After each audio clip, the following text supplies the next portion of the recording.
Banjara Hills or KBR park అనే area తెలియని వాళ్ళు అంటూ ఎవరు ఉండరు. అండ్ బసవతారకం క్యాన్సర్ హాస్పిటల్ అంటే మనందరికీ తెలుసు. క్యాన్సర్కి సంబంధించిన ట్రీట్మెంట్స్ అన్నీ జరుగుతుంటాయి. చాలామంది వచ్చి అక్కడ క్యాన్సర్ హాస్పిటల్లో ట్రీట్మెంట్ చేసుకుంటున్నటువంటి పేషెంట్స్ ఎవరైతే ఉంటారో వాళ్ళకు సంబంధికులు చాలామంది అక్కడ బయట ఏర్పాటు చేసినటువంటి షెల్టర్స్తో తలదాచుకుంటున్న పరిస్థితి కనిపిస్తోంది. అండ్ అటు ఇటుగా మనం చూసినప్పుడు ఒకవైపేమో కేబీఆర్ పార్క్కి సంబంధించి పూర్తిగా పార్క్ ఉంటుంది, ఇంకో వైపేమో కంప్లీట్గా చిన్న చిన్న చిరు వ్యాపారులు అండ్ యాజ్ వెల్ యాజ్ అక్కడ ఉన్నటువంటి చిన్న కొన్ని బిల్డింగ్స్లో కొంతమంది నివాసం ఉండేటటువంటి ప్రాంతాన్ని కూడా అక్కడ కొన్ని ఉంటాయి. సో అట్లాంటి ప్లేస్లో రాత్రి 1:10 తప్పతాగి అసలు సోయి లేకుండా డ్రైవ్ చేసుకుంటూ వెళ్ళి అక్కడ ఎవరైతే ఫుట్పాత్ మీద అంటే కనీసం వసతులు లేని వాళ్ళు వేరే వేరే అవసరాల కోసం ఎక్కడుండాలి ఏంటి అని ఖర్చు పెట్టుకోనటువంటి వాళ్ళు ఎవరైతే ఫుట్పాత్ పక్కన అక్కడ పడుకుంటూ ఉంటారో వాళ్ళ మీదకి ఈ థార్ వెహికల్ మనం గమనించవచ్చు. కంప్లీట్గా ఈ థార్కి సంబంధించిన వెహికల్ పూర్తిగా వాళ్ళు మద్యం మత్తులో ఉన్నటువంటి వాళ్ళు డ్రైవ్ చేస్తే వాళ్ళ మీదకే డ్రైవ్ చేసిన సిచ్యువేషన్, అంటే రోడ్డును వదిలేసి ఫుట్పాత్ మీద డ్రైవ్ చేసిన సిచ్యువేషన్ అయితే స్పష్టంగా కనిపిస్తోంది. అది వేగంగా వచ్చి వాళ్ళపైకే వెహికల్ని డ్రైవ్ చేశాడు అంటే అసలు డ్రైవింగ్ వచ్చా లేకపోతే తప్పతాగి ఒళ్ళు ఏమీ సోయి లేకుండా డ్రైవ్ చేస్తే ఇట్లాంటి సంఘటన జరిగిందా అని స్థానికులు ఆరు ఇన్సిడెంట్ చూసినటువంటి వాళ్ళు మాట్లాడుతున్న పరిస్థితి కనిపిస్తోంది. ఈ మధ్య కాలంలో మద్యం మత్తులో డ్రైవ్ చేసి మంది ప్రాణాలు తీసే వాళ్ళే చాలా ఎక్కువ మంది రోడ్డు మీదకి వచ్చి ఇట్లా డ్రైవింగ్ చేస్తున్నారు. పోలీసులు కావచ్చు లేకపోతే అన్నీ అంటే బ్రీత్ అనలైజర్స్ పెట్టినా సరే ఇట్లాంటి సంఘటనలు జరుగుతున్నాయంటే అంటే ఇంకెంత పెంచాలి మరి. మద్యంకి సంబంధించి సేవించి ఎవరైతే రోడ్డు మీదకి వస్తారో వాళ్ళు ఇట్లా ఎస్కేప్ అయ్యి ఇంకా కూడా రోడ్ల మీదకి వచ్చి మంది ప్రాణాలు తీస్తున్నారు అని అంటే ఇంకా ఏం చేయాలి, వీళ్ళని కట్టడి చేయడానికి ఇంకేం చేయాలి. తీరా చూస్తే మరి మద్యం మత్తులో ఉన్నారు అని చెప్తున్నారు. థార్ వెహికల్ని డ్రైవ్ చేస్తూ అందులో మరి 3 ఉన్నారా 4 ఉన్నారా అనేది పూర్తిగా ఫైండ్ అవుట్ చేయాల్సిన పరిస్థితి ఉంది.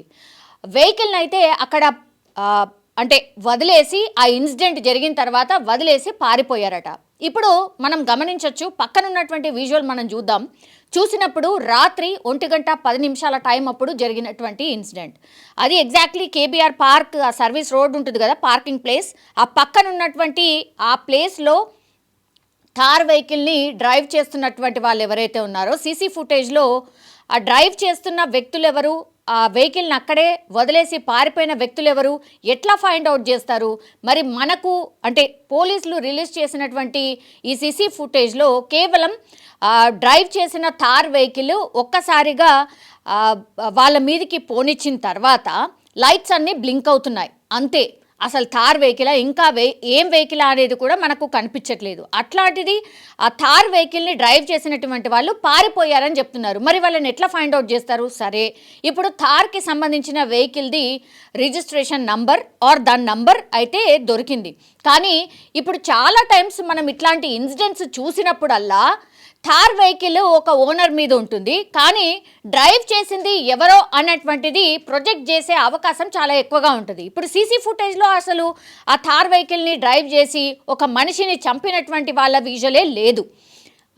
మనకు ఉన్నటువంటి ఈ సీసీ ఫుటేజ్ని చూస్తే మాత్రం ఒక వెహికల్ డ్రైవ్ చేస్తూ ఫుట్పాత్ మీదకి ఎక్కుతుంది. అక్కడ మరి ఏం జరిగిందో ఏంటి తెలియదు, బట్ స్పాట్కి వెళ్ళి చూస్తే ఒక మనిషి చనిపోతాడు అనేటువంటిది మనకు ఉన్నటువంటి ఇన్పుట్.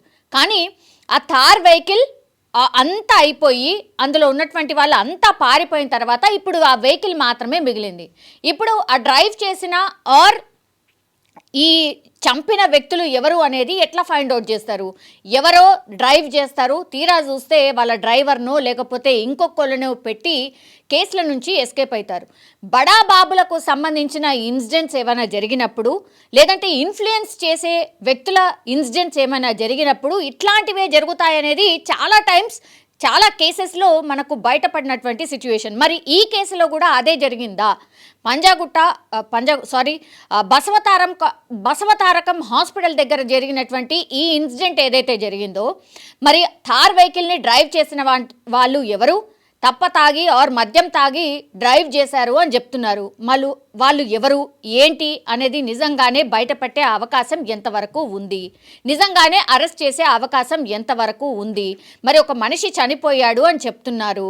గతంలో ఇట్లాంటి ఇన్సిడెంట్స్ చేసిన దాఖలాలు ఏమైనా ఉన్నాయా? అసలు డ్రైవ్ చేసిన వ్యక్తి ఎవరై ఉంటారు? ఇవన్నీ కూడా తెలియాల్సిన అవసరం అయితే డెఫినెట్లీ కనిపిస్తోంది. మరి నిజంగానే ఈ కేసులో పారదర్శకంగా దర్యాప్తు చేయాలి అని చాలామంది అయితే కోరుతున్నారు. ఎందుకంటే ఈ ఫుట్పాత్ మీద నిద్రిస్తున్నటువంటి వ్యక్తి ఎవరైతే ఉన్నారో పాపం ఆయనకు ఏమీ తెలియదు. జస్ట్ అంటే షెల్టర్ కోసం ఆయనకు అంటే పూర్తిగా రోడ్ సైడ్ పడుకునే వాళ్ళు, వివిధ అవసరాల కోసం సిటీకి వచ్చిన వాళ్ళు డబ్బులు ఖర్చు పెట్టలేక ఇట్లా ఫుట్పాత్ మీద నిద్రిస్తున్న సిచ్యువేషనే ఉంటుంది. అట్లాంటి వ్యక్తి మీద ఇప్పుడు డ్రైవ్ చేసి చంపేసిన సిచ్యువేషన్. మరి ఆయనకు ఎట్లాంటి న్యాయం చేస్తారు ఏంటి అనేది చూడాల్సిందే. ఆ వ్యక్తి వివరాలు కూడా ఇంకా తెలియరాలేదు. బట్ తెలిసిన తర్వాత మరి వాళ్ళు ఈ డ్రైవ్ చేసిన వాళ్ళు ఎవరు అండ్ చనిపోయిన వ్యక్తి ఎవరు ఏంటి అనేది తెలిసే అవకాశం అయితే డెఫినెట్లీ ఉంది. కానీ ఈ మధ్య కాలంలో హైదరాబాద్లో ఇట్లాంటి ఇన్సిడెంట్స్ వెరీ కామన్ అయిపోయాయి. చాలా టైమ్స్ మద్యం మత్తులో డ్రైవ్ చేస్తూ ఇట్లా మనుషుల ప్రాణాలు తీస్తున్న కేసెస్ మాత్రం ఎక్కడా తగ్గట్లేదని చెప్పొచ్చు.